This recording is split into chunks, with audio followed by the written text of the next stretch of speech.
Hello everyone, my name is Liam and today I'm going to present on my paper Un fossé idéologique, une comparaison entre les affiches du front intérieur français et allemand, or an ideological gap, a comparison between French and German posters of the home front.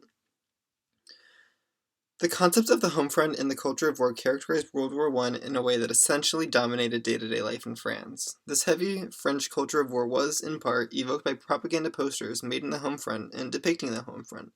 They notably emphasized themes of sacrifice and production as well as the role of women. Conversely, Germany didn't produce that many posters, and those that were produced rarely depicted the home front.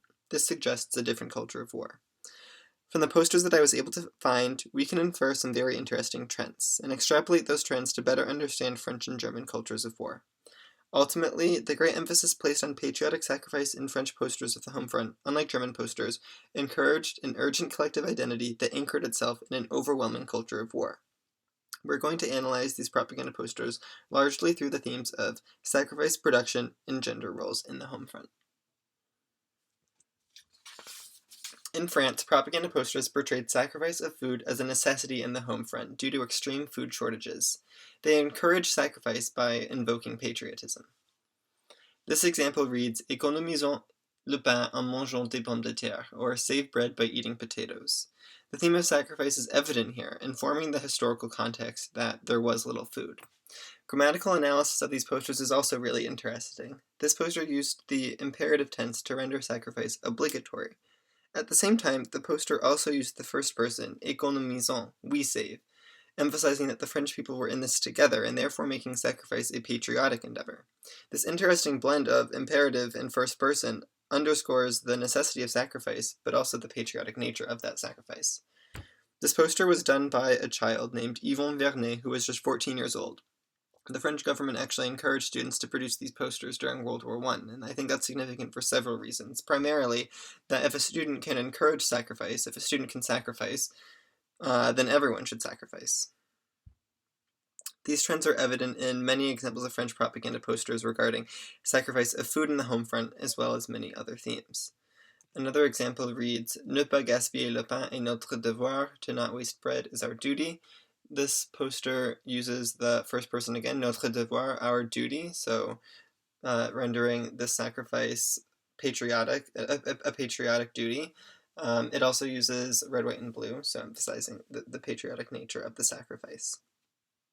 And one final example reads, Mangez moins de viande pour aménager notre cheptel, eat less meat to save our livestock.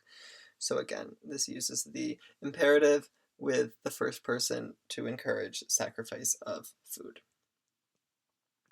Many posters also conveyed the urgent situation of the home front by encouraging the production of food. So this one reads, Semez des pommes de terre pour les soldats, pour la France. So grow potatoes for the soldiers, for France. So it's an order, but it also seems like a patriotic duty to contribute to the war effort by growing potatoes. Another one reads, Cultivons notre potager, grow our vegetable garden. So this one especially uses clearly the imperative tense mixed with the first person imperative tense, cultivons, we grow. And perhaps my favorite is Soignons la basse-cour, je suis une brave poule de guerre, je mange peu et produis beaucoup.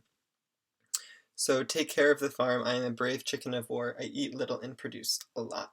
I think this poster is noteworthy for several reasons, primarily that this poster employs the chicken, a symbol of France, in order to emphasize that this patriotic duty to sacrifice and produce is one that the French people share.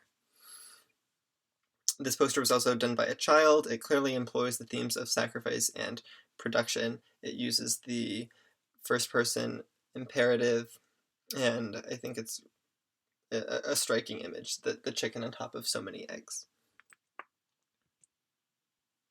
Many French posters also encouraged the production and sacrifice of industrial products, which conveyed the urgency of shortages in the home front and also the need to contribute to the war effort. This one reads, Tout l'acier et le charbon pour nos usines, all steel and coal for our factories, emphasizing the need for contributing to the war effort.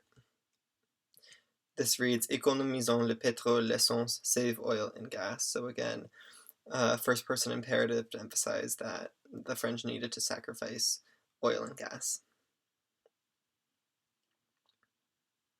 Ultimately, the themes of sacrifice and production of food and industrial goods as a patriotic obligation was extremely overt and perhaps verged on overwhelming in France. But these posters um, ultimately were honest. They accurately depicted the reality of the home front.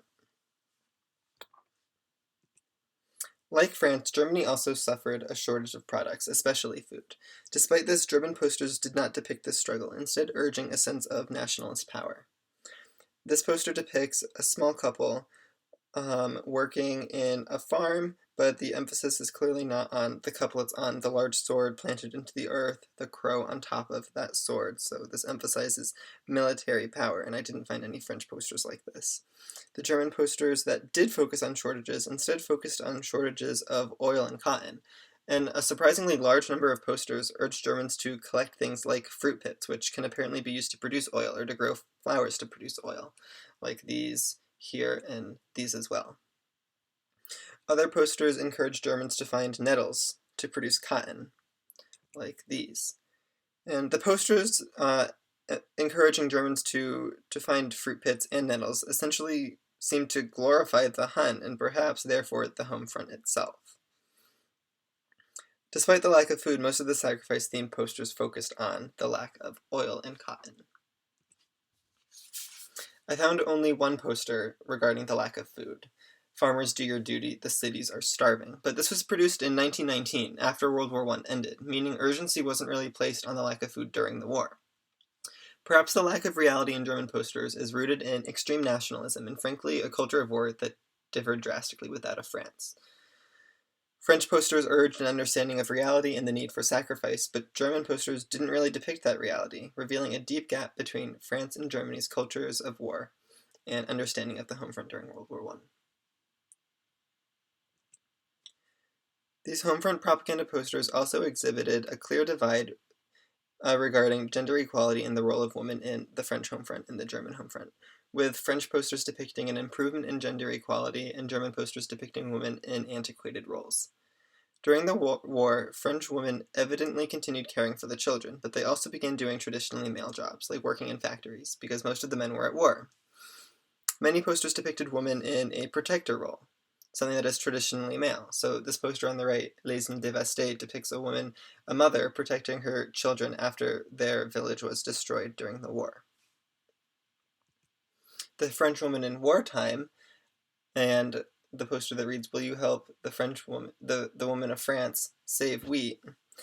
depicts all of the new roles that depicts the roles that the French women are taking on. So on the left, it depicts women caring for her children, but also working in factories and working on the farm.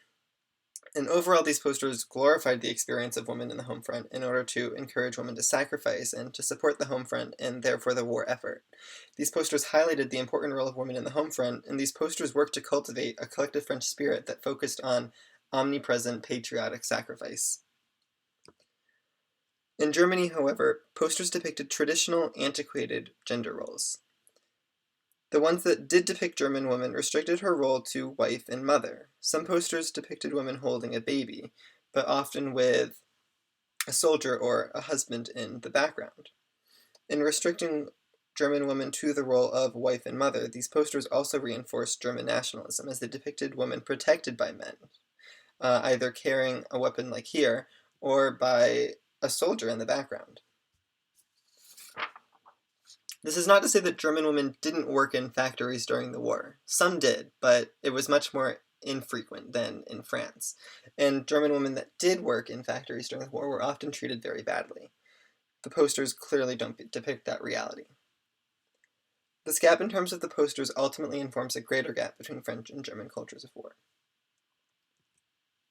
In France, home front posters emphasize sacrifice and production, the dire reality of shortages, and the home front in general, and the new vital role of women in the home front.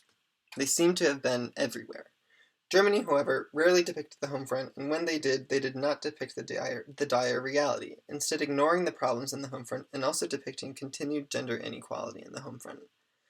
German posters concentrated on nationalism, military power, and a false reality, but France created an urgent collective identity based in the harsh reality of the home front and the indispensable nature of patriotic sacrifice. This gap is undeniable. Thank you all for listening. Thank you as well to Georgetown University's Humanities, Arts, Literature, and Cultures Faculty Fellows cohort. Et enfin, merci, Prof. Sobanet.